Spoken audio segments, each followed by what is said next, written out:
পশ্চিমবঙ্গ উচ্চ প্রাথমিক শিক্ষা সংসদের অষ্টম শ্রেণীর বাংলা বিষয় নিয়ে আজ আলোচনা করব। আজ অষ্টম শ্রেণীর বাংলা পাঠ্য বিষয়ের অন্তর্গত কবিতা গড়াই নদীর তীরে, এই কবিতাটি আজ আলোচনার বিষয়। এই গড়াই নদীর তীরে কবিতাটি লিখেছেন বাংলা কাব্যজগতের এক স্বনামধন্য ও উল্লেখযোগ্য কবি, যাকে বা যিনি আমাদের কাছে পল্লী কবি নামে পরিচিত, সেই জসিমউদ্দিন। জসিমউদ্দিনের লেখা সজনবাদিয়ার ঘাট কাব্য থেকে এই কবিতাটি নেওয়া হয়েছে। গড়াই হচ্ছে একটি নদীর নাম, আর সেই নদীকে কেন্দ্র করে সেই নদীর তীরে যে সমস্ত কার্যকলাপগুলি ঘটেছে বা তার যে সৌন্দর্য, ঐতিহ্য, সেগুলোই এই কবিতার মাধ্যমে বর্ণনা করেছেন।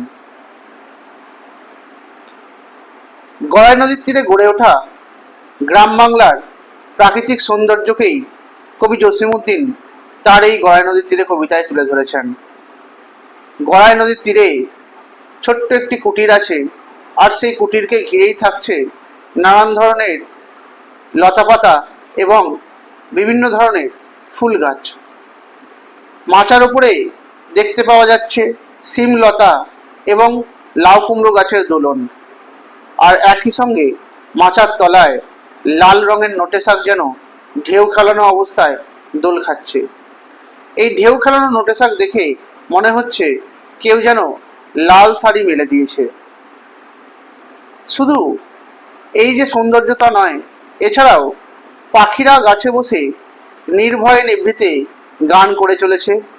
উঠোনে মটর, মুসুর, লঙ্কা, মরিচ প্রভৃতি মশলা শুকোতে দেওয়া আছে। এছাড়াও আকাশে উড়ন্ত মেঘপুঞ্জ উড়তে উড়তে এই কুটিরের ধারে এলে যেন কুটিরটিকে ভালোবেসে তারাও একটু দাঁড়িয়ে যায়।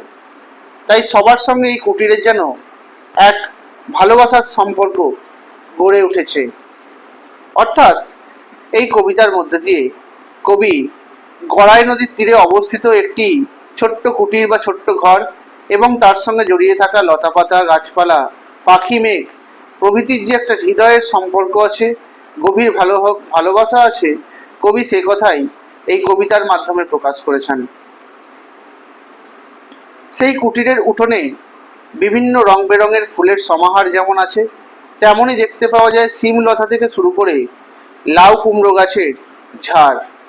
আবার অন্যদিকে নোটে শাকের লাল রঙের উজ্জ্বলতাও এখানে দেখতে পাওয়া যায়। শুধু এই গাছপালা নয়, গাছপালার মতো পাখিরাও এই গড়াই নদীর